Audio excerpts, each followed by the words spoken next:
안녕하세요. 저는 서울에 살고 있는 43세 여자입니다.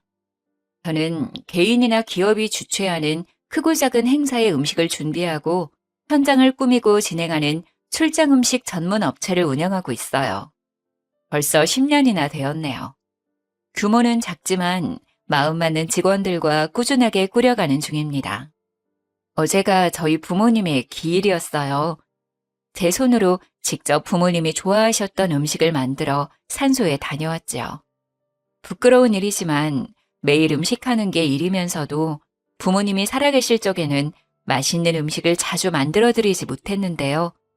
자식이란 원래 이렇게 부모님이 돌아가시고서야 후회하게 되는 존재라고 하네요. 부모님이 돌아가신 지는 벌써 꽤 시간이 지났어요. 지금은 많이 덤덤해졌다고 생각하지만 아직도 부모님 기일 즈음에는 마음이 늘 쓸쓸해지네요. 오늘도 정신없는 하루를 보냈는데 집에 돌아오니 괜히 마음이 울적해서요. 오늘은 모르는 분들에게라도 제 이야기를 한번 해보고 싶어지네요. 저희 부모님은 두 분이 같은 날 돌아가셨어요. 두 분이 뉴질랜드에 여행을 가셨는데 관광 중에 버스가 전복되는 사고가 났어요. 하필 멀미 때문에 두 분이 버스 앞쪽에 타고 계셔서 버스 운전사와 저희 부모님 두 분이 그 자리에서 돌아가시게 되었어요. 생전에도 두 분은 사이가 참 좋으셨거든요. 그래서 하늘나라도 이렇게 같이 가셨네요. 외동딸인 저만 혼자 남겨두고 말이죠. 그래도 저에게는 부모님이 남겨주신 넉넉한 재산이 있고 10년을 해도 여전히 재미있고 설레는 제 일이 있어서 씩씩하게 잘 살아가고 있습니다. 그런데 왜 다들 저만 보면 얼른 결혼하라고들 할까요?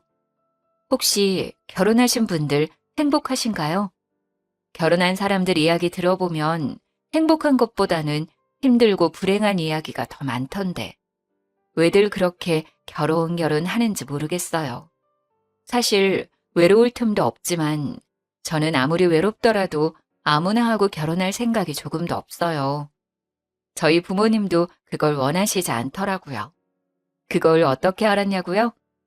저도 하마터면 결혼할 뻔한 적이 있었거든요. 정말 큰일 날 뻔했는데 결혼 직전에 겨우 파혼할 수 있었어요. 그래서 저는 제 부모님이 도와주셨다고 믿고 있답니다. 제가 성공적으로 파혼한 이야기 한번 들어보시겠어요? 그 남자를 처음 만난 건 그의 학원 개업식에서였습니다. 서울 변두리 지역의 작은 동네였는데 학원이 그렇게 크지는 않았지만 그 동네에서는 가장 번듯한 학원이었어요. 그 학원의 젊은 원장이었어요.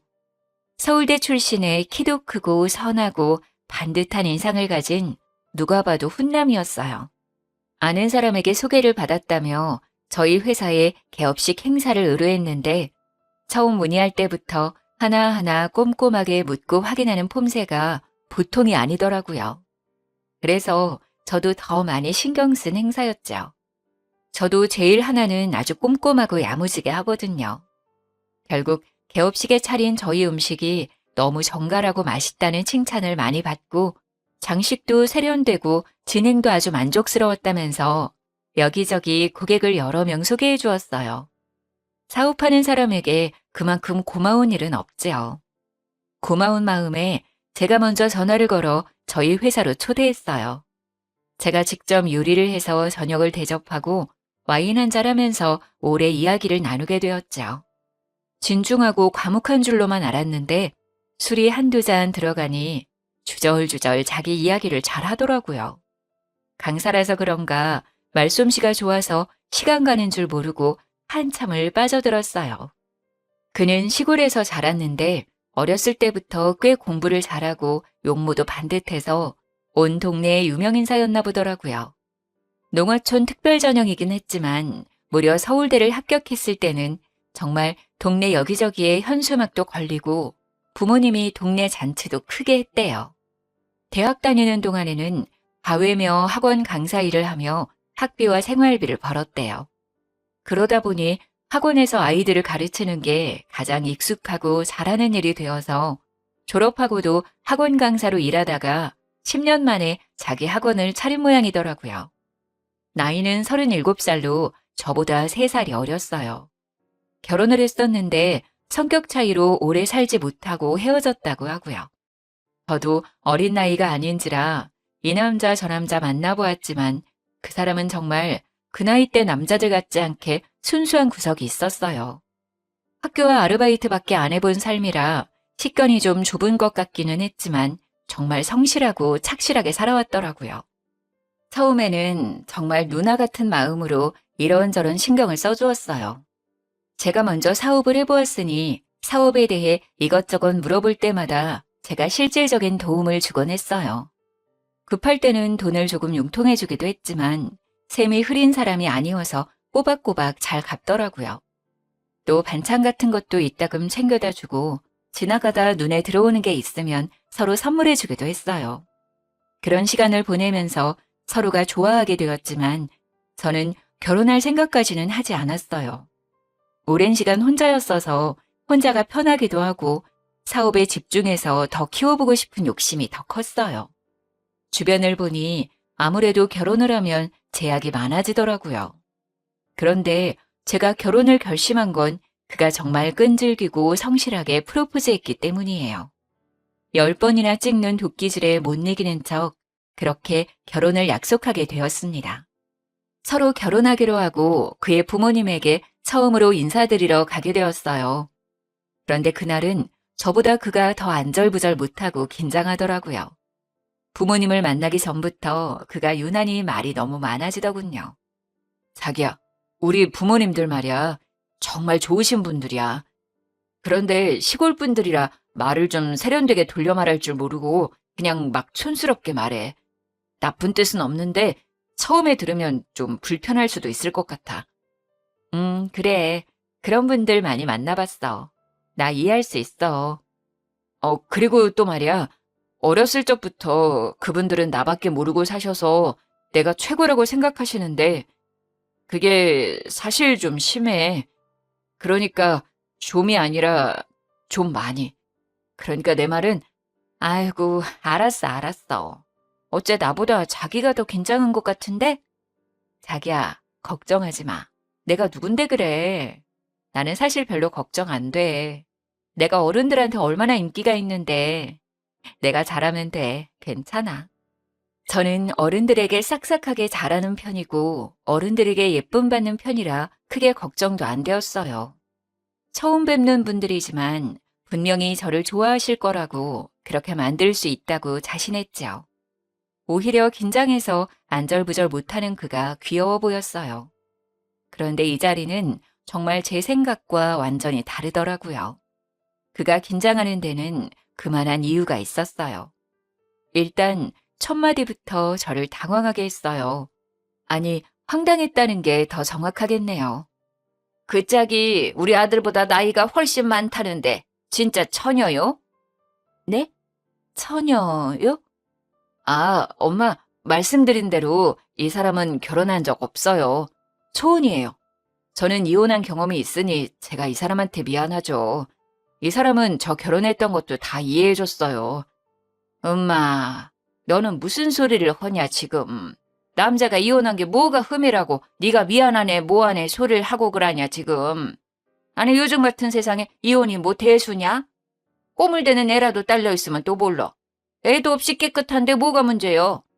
결혼이라고 뭐 십수년 살았던 것도 아니고 어쩌다가 여자 하나 잘못 만나서 잠깐 살다가 애도 없이 헤어졌는데 그걸 뭐 누가 흠을 잡는다니? 그걸 흠 잡는 사람은 아주 이상한 사람이요. 네, 어머니. 저도 이혼이 흠이라고 생각하지 않아요. 정말 조금도요. 괜찮아요. 그려, 뭐 그건 그렇고. 내가 암만 생각해도 좀 이상해서 말이요. 네? 뭐가요, 어머니? 여자 나이가 40이나 돼서 아직까지 결혼을 한 번도 안 했다는 건 좀 문제가 있고 그런 거 아니요? 여자가 멀쩡한데 여지껏 결혼을 한 번도 안 했으려고. 어디가 탈이 있어도 탈이 단단히 있겠지. 그러니까 결혼을 여지껏 안 한 거요? 아니면 못 한 거요? 제가 하고 싶은 공부하고 하고 싶은 사업도 하고 하다 보니 혼기를 놓쳤어요. 이제 와서 생각하면 우리 지호 씨 같이 좋은 사람 만나려고 그랬나 봐요. 제 딴에는 기분 좋으라고 애교 있게 한 말이었는데 도리어 콧방귀를 뀌더라고요. 뭐 하나 제 예상대로 흘러가질 않았어요. 나원 참, 뭐 공부는 뭐 요리사가 공부하느라 결혼 못했다는 소리는 살다가 또 처음 들어보네. 요리사 하면서 공부하느라 결혼 못했다고 하면 우리 동네 지나가던 개도 다 배꼽을 잡고 웃겠네. 뭐 우리 아들처럼 뭐 서울대라도 나온 요리사요? 엄마, 이 사람은 지금 박사 과정에 있어요. 곧 박사님이 될 거예요. 학부만 나온 저랑은 그 수준이 달라요. 아이고, 뭐 요리사 박사요? 나 또 살다가 요리사가 박사라는 소리는 처음 들어봤네. 그럼 나도 요리 박사요. 일평생 내가 지은 밥이 얼만데. 박사는 내가 박사요. 밥 박사, 김치 박사. 요리 박사가 아니고 외식 경영이라고 쉽게 말해서 사장님이 되는 공부예요. 아, 요리사 박사인지 사장님 박사인지 그런 건 다 됐고 내가 지금 들어보니까 말 중에 바른 말은 딱 한 가지밖에 없네. 우리 아들 좋은 사람이라는 거. 내가 내 아들이어서 하는 말이 아니라 우리 아들 같은 남자가 세상에 어디가 있나 그래. 키 크지, 얼굴 잘났지, 공부도 잘해, 서울대까지 나왔어야. 지금은 무려 큰 학원의 원장 선생님이요, 원장 선생님. 나이 훨씬 많은 사람들이 원장님, 원장님 하면서 허리를 굽신굽신 한다니까? 말이야 바른 말이지. 이렇게 나이가 40이나 먹은 노처녀가, 그것도 요리사나 하는 여자가 서울대 나온 이런 잘난 남자를 언감생심 어떻게 만나냐고 그래. 아주 땡 잡았지. 조상이 나라를 구했지 아주. 그래. 그런데 그 짝은 뭐 무슨 일을 한다고? 아, 네. 출장 요리를 전문으로 하는 회사를 운영하고 있어요. 행사가 있을 때 음식도 준비하고 행사장도 꾸미고 현장에서 진행도 하고요. 직원이 한 10명 정도 되는데 서로 마음이 잘 맞아요. 규모는 크지 않지만 꾸준히 성장하고 있어요. 그래, 뭐 우리 아들이 해주는 말 들어보니 뭐 남의 집 잔치집이래주는 그런 일이더만. 아이고, 세상이 좋아져서 출장 요리로 회사도 차리네. 옛날에는 가장 없는 사람들이 그 남의 잔치집 가서 일해주고 품삯 받고 그랬지. 우리 엄니도 그 옛날에 그런 일 많이 했구만.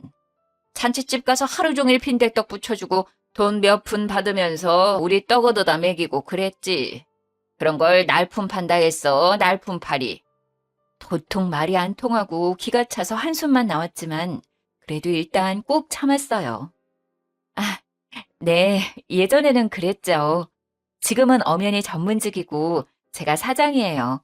돈도 잘 벌고 있어요.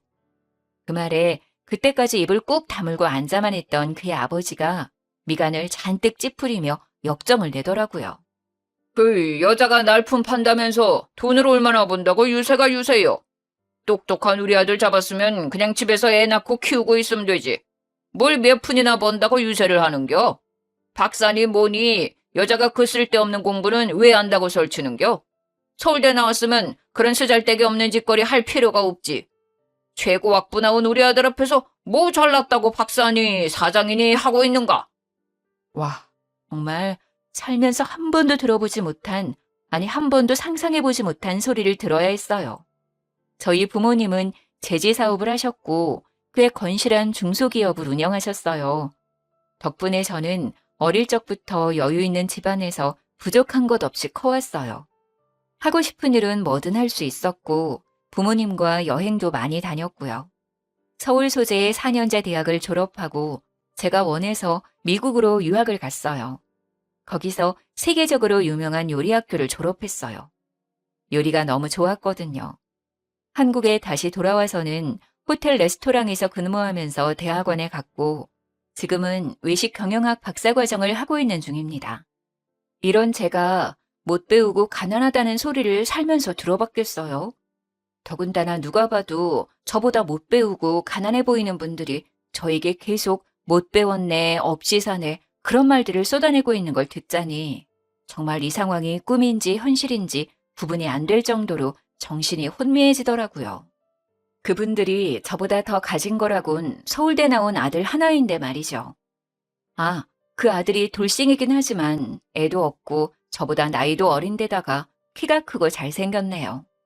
아무리 그래도 저한테 그런 말을 할 자격은 없는 것 같지만요.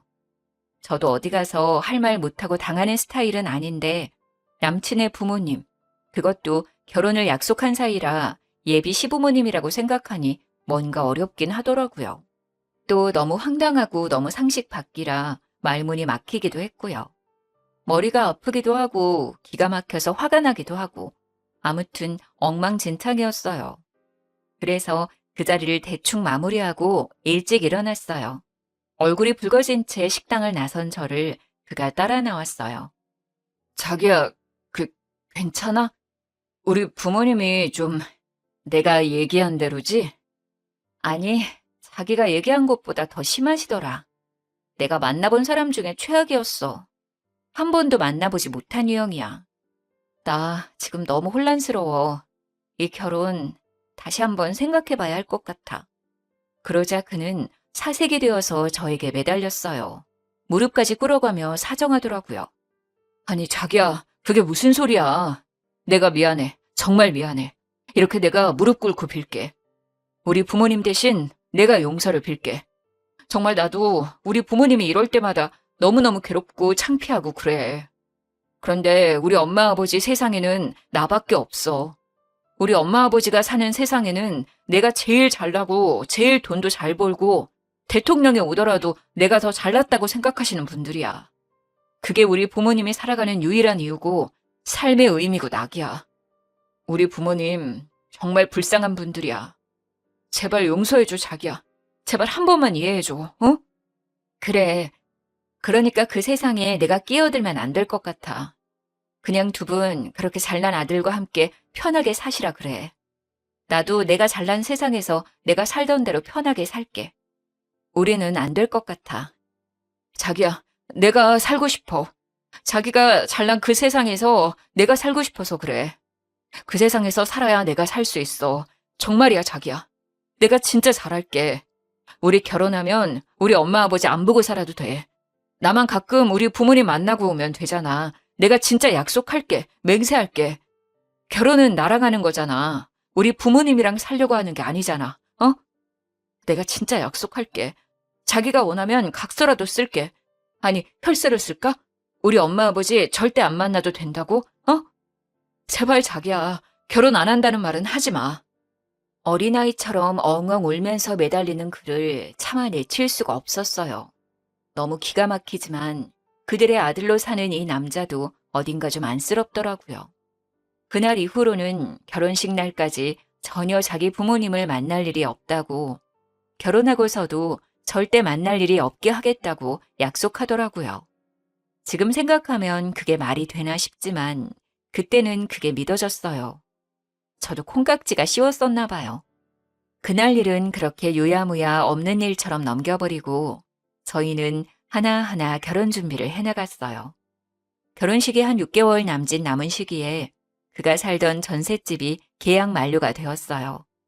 저희 부모님이 사시던 50평대 아파트를 수리해서 신혼집으로 들어가기로 하고 한창 공사를 하고 있던 중이라 남친이 새로 집을 구하는 것이 좀 애매했어요. 그래서 남친이 제가 살고 있던 아파트에 들어와 살게 되었어요.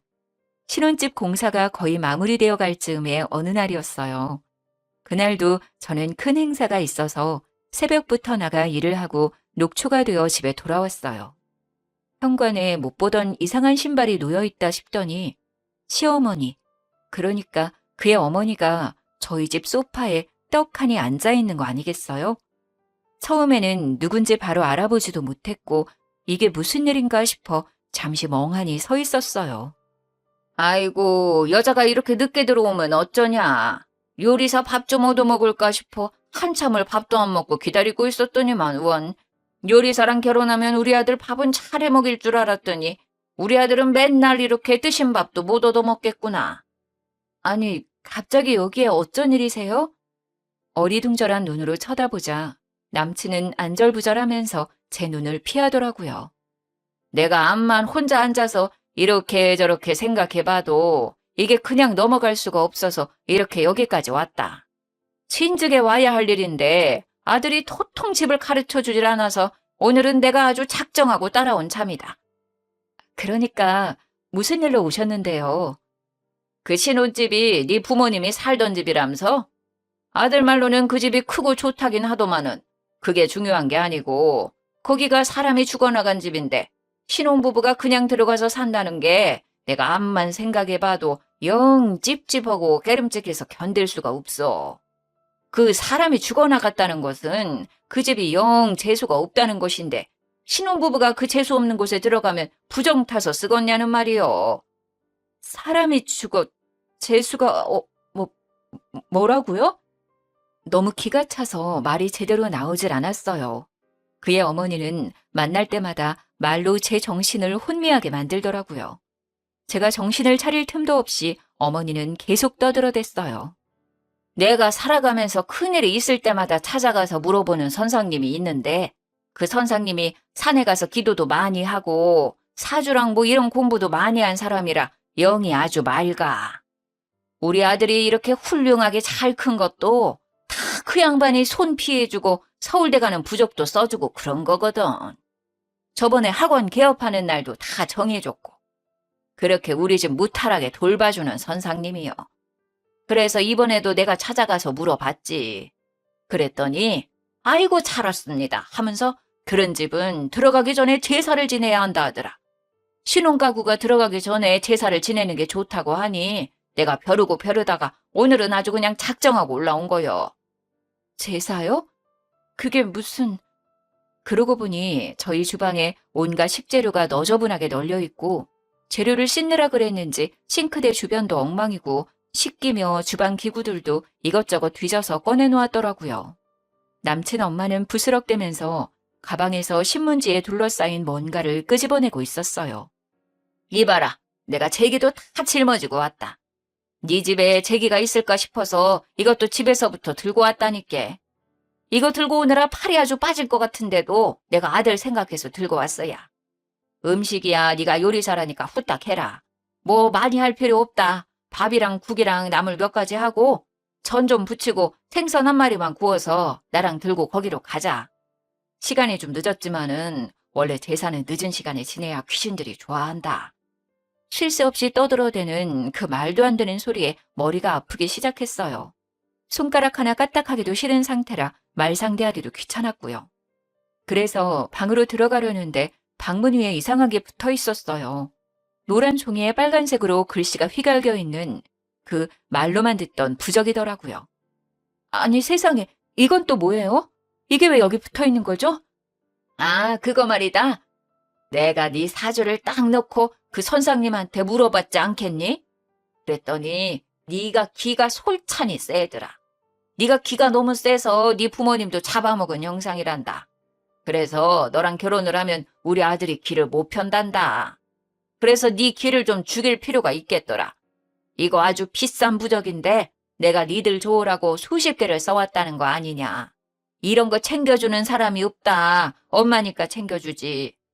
집안을 둘러보니 방문 위에만 붙어있는 게 아니라 현관 위에도 하나, 중문 위에도 하나씩 떡하니 붙어 있었어요. 너무 머리가 아파서 방으로 들어와 침대에 털썩 누웠는데 베개가 불편해서 뒤져보니 베개 속에서도 부적이 나왔어요.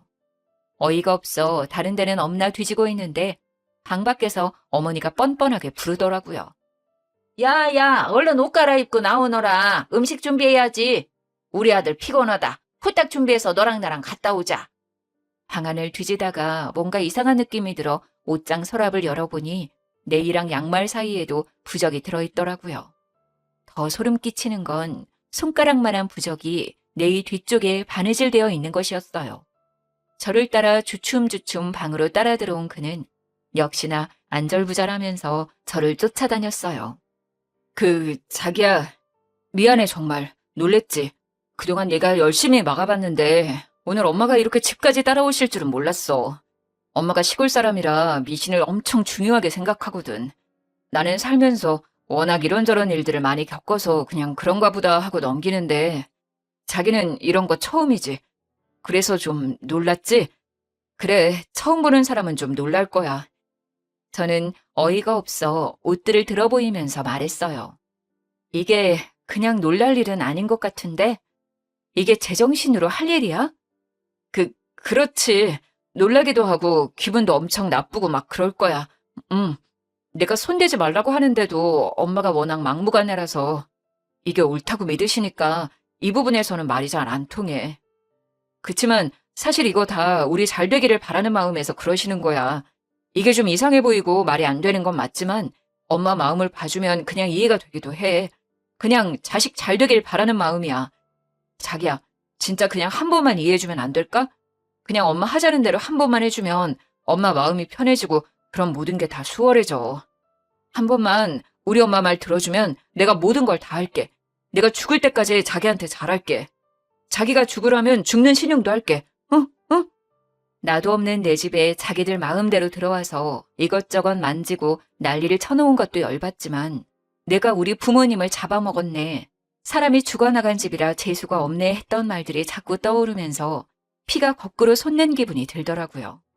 거기에 이 남자가 떠들어대는 한 번만 이해해달라는 말도 도저히 더 이상은 들어줄 수가 없었어요. 앞으로도 이런 일이 있을 때마다 이 남자는 언제나 한 번만 이해해달라고 하겠더라고요.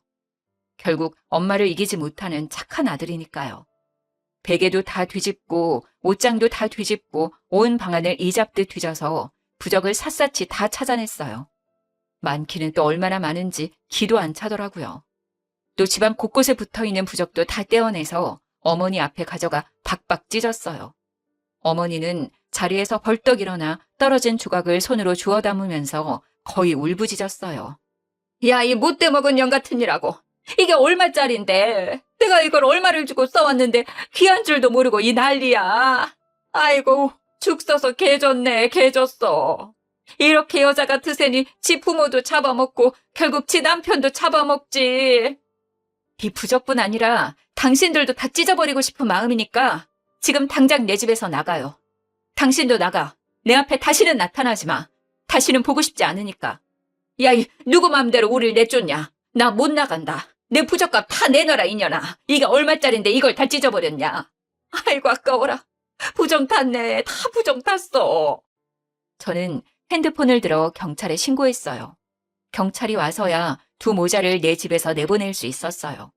주거 침입과 기물 손괴 등으로 고소를 진행하고 파혼을 통보했습니다.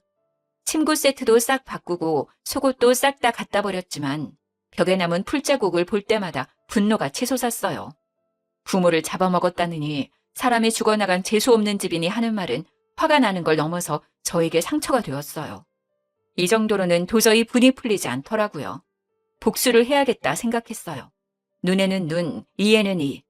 고소장을 쓰면서 그의 어머니에게 전화를 했습니다. 전화 오면 피하려고 전화번호를 미리 저장해 두었거든요. 특별히 고소를 취하해 줄 테니 꼭 만났으면 하는 사람이 있다고 말했더니 제가 말한 곳으로 한달음에 찾아오더라고요. 늦저녁에 그의 어머니를 만났습니다. 어머니, 제가 그동안 많이 생각해 봤어요. 그날은 제가 당황스럽고 화가 많이 나서 그랬지만 혼자서 가만히 생각해 보니 어머니 말이 틀린 말이 아닌 것 같더라고요. 아이고, 그랬냐? 네가 이제야 말이 좀 통하는구나. 저도 사실 힘든 일 있을 때마다 찾아가서 물어보는 선생님이 있어요. 서울에서 엄청 유명한 무당이신데 그분 복채가 엄청 비싼데도 사람들이 줄을 서거든요. 예약이 3개월씩 밀려있기도 해요. 아, TV에도 나온 적이 있었는데 이거 혹시 보신 적 있으세요? 저는 미리 찾아놨던 유튜브를 찾아서 보여줬어요. 무당이 구슬하는 장면이었는데 얼굴이 제대로 보이지는 않았어요. 아, 이거 무슨 프로야? 나는 텔레비에서 이거는 못 본 것 같은데. 집안일 하다 보면 텔레비 볼 시간도 없어. 근데 텔레비에 나온 이 선생님을 네가 안다고? 텔레비에는 유명한 사람들이 나오는 거 아니요? 네, 서울에서 모르는 사람이 없을 정도로 유명한 무당이세요. 저도 사업하면서 어려울 때마다 찾아가는데 재벌이나 정치인들, 연예인들도 많이 찾아가는 사람이에요. 그래, 제 아무리 재벌이고 대통령이라도 큰일 하려면 손을 피해야 한다. 사람 일이라는 거는 사람의 힘만으로 되는 것이 아니거든. 네, 그래서 이번에도 제가 찾아가 봤어요. 어머니 말씀이 자꾸 생각나서. 그래, 잘했다, 잘했어. 가봤더니 선생님이 뭐라고 하더냐? 어머니 말씀이 틀리지 않더라고요. 결혼하기 전에 객지에서 돌아가신 저희 부모님의 혼령을 달래드려야 하고 사돈 어른들께도 인사할 수 있게 해드리래요. 그러려면 시골집 마당에서 구슬하는 게 좋겠다고 하더라고요. 그래, 내 말 틀린 말 하나도 없다. 그런데 구슬한다고? 굿이야, 할 수 있으면 좋지. 그런데 그 굿이라는 게 한두 푼 드는 일이 아니라서. 돈은 전혀 걱정하지 마세요. 어머니는 그냥 집 마당만 내어주시면 돼요. 나머지는 다 제가 알아서 준비할 거예요. 저희 결혼을 위한 일이고 무엇보다 제 부모님 일이잖아요. 마당만 내어주시면 나머지는 제가 다 준비해서 선생님 모시고 내려갈게요.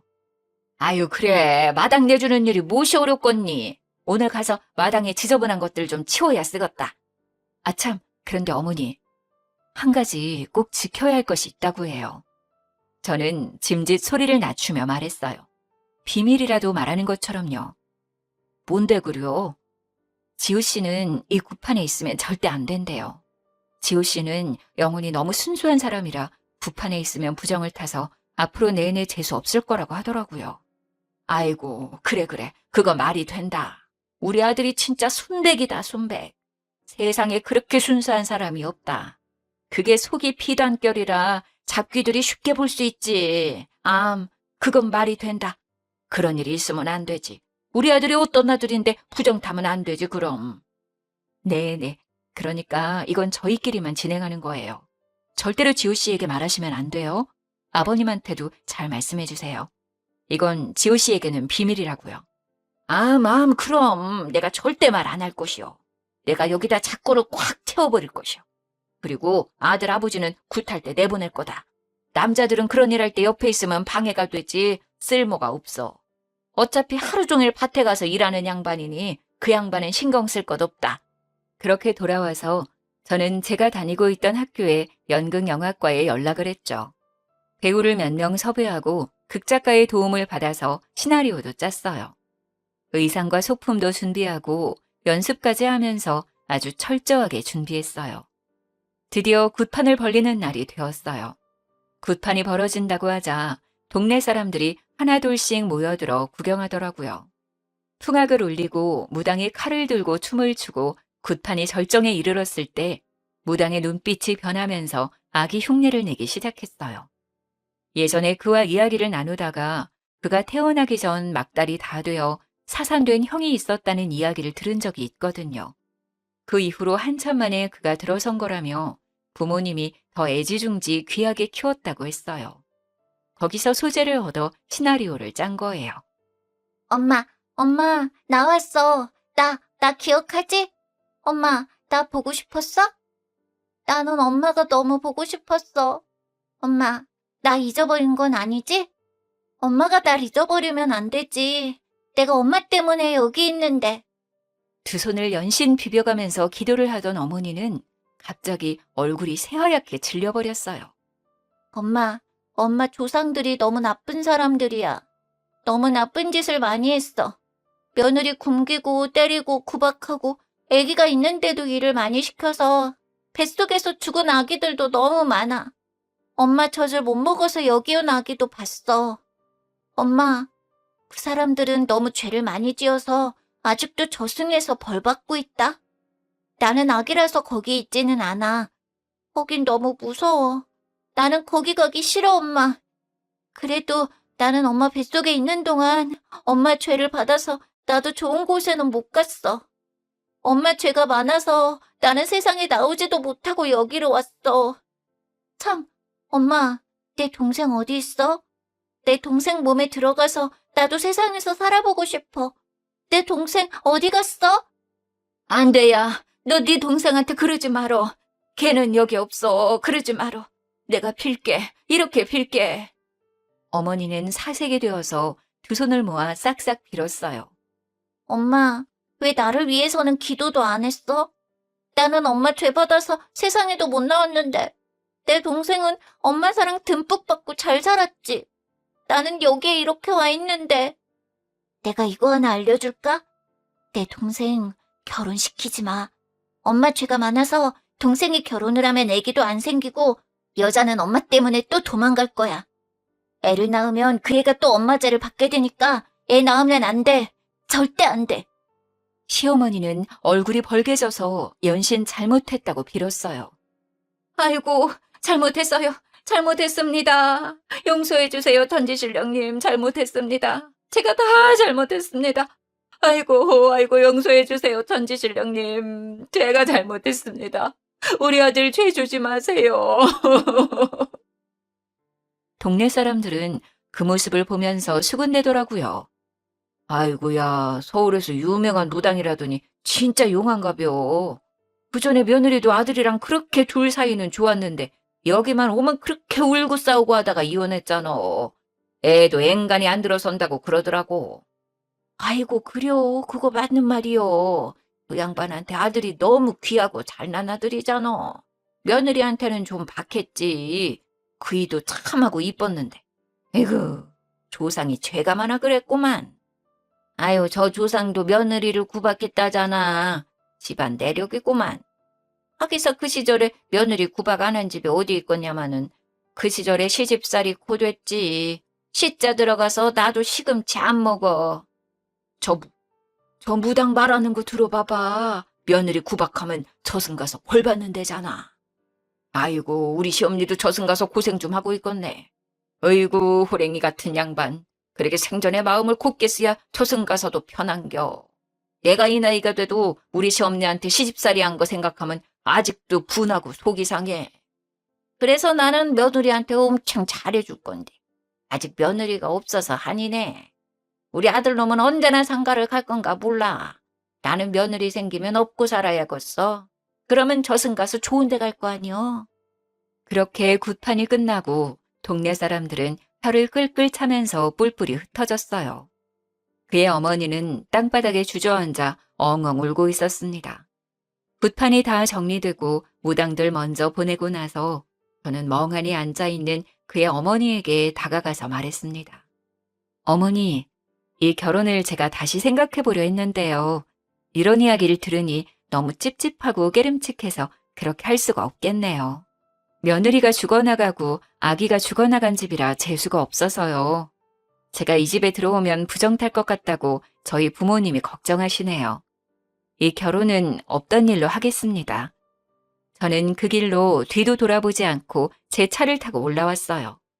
아들에게는 정말 부정 탈까봐 이야기를 하지 않았는지 그가 따로 연락해 오진 않더라고요. 주거침입 구속건은 취하하지 않았습니다. 당연히 그들로부터의 전화도 피하고 메신저도 답하지 않았고요. 그가 몇 번 집으로 찾아오긴 했지만 그때마다 경찰을 불러 해결했어요. 찾아올수록 가중처벌이 된다는 말에 남친도 더 이상 찾아오지 못했습니다. 짧은 시간에 밀어닥친 일련의 모든 사건들에 저는 완전히 지쳐버렸어요. 저는 핸드폰 번호부터 바꾸고 살던 집은 부동산에 내놓아 세를 주었어요. 신혼집으로 하려던 아파트는 정이 많이 들었던 곳이라 마음이 아팠지만 이번 기회에 처분했습니다. 수리를 잘 해놓았더니 생각보다 좋은 값을 받게 되었네요. 벌려놓은 일만 잘 마무리하고 사업은 잠시 멈추었어요. 그리고는 부모님이 돌아가신 뉴질랜드에 가보았어요. 저는 앞으로 뉴질랜드는 죽을 때까지 가지 못할 거라고 생각했지만 어쩐지 부모님의 마지막 여정을 따라가 보고 싶더라고요. 부모님이 돌아가셨던 곳을 저도 돌아보고 부모님 사고가 났던 곳도 가서 주저앉아 펑펑 울기도 했어요. 그렇게 1년의 시간을 그곳에서 보내고 돌아왔네요. 앞만 보고 달려왔던 제 삶에도 잠깐의 달콤한 쉼표가 되어주었답니다. 뉴질랜드에서 곰곰이 생각해보니 결혼까지 결심할 땐 제가 충분히 그 사람을 사랑한다고 생각했지만 그건 사랑이 아니라 그에 대한 연민과 오지랖이었어요.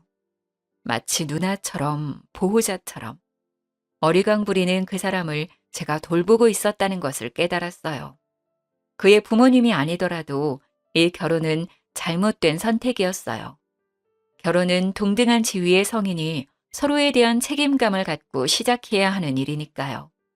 저는 그동안 세상에 혼자 남았다고 생각했지만 하늘에 계신 부모님이 늘 저를 지켜주고 있다는 생각이 들었어요. 그렇게 생각하니 다시 힘이 나더라고요. 1년 만에 한국에 돌아와 잠시 멈춰두었던 사업을 다시 시작했어요. 마침 코로나가 전 세계적으로 유행하면서 행사는 전면 중지되었지만 홈파티용 음식들을 기획해서 판매하다 보니 크게 흔들리지 않고 그 시간을 버틸 수가 있었어요. 이제 코로나가 끝나면서 조금씩 파티와 행사들이 시작되고 있네요. 그래서 요즘은 또 매우 바쁘게 일하고 있답니다. 하늘에서도 늘 함께 해주시는 우리 부모님, 저를 믿고 따라주는 우리 직원들, 저희 음식을 좋아하고 찾아주는 고객들, 나를 사랑해주는 친구들, 이렇게 좋은 사람들과 즐거운 시간을 함께 하는데도 시간이 모자라네요. 저 이렇게 멋지고 씩씩하게 잘 살고 있으니 결혼 같은 거 안 해도 되겠죠? 지금까지 제 사연 들어주셔서 감사합니다.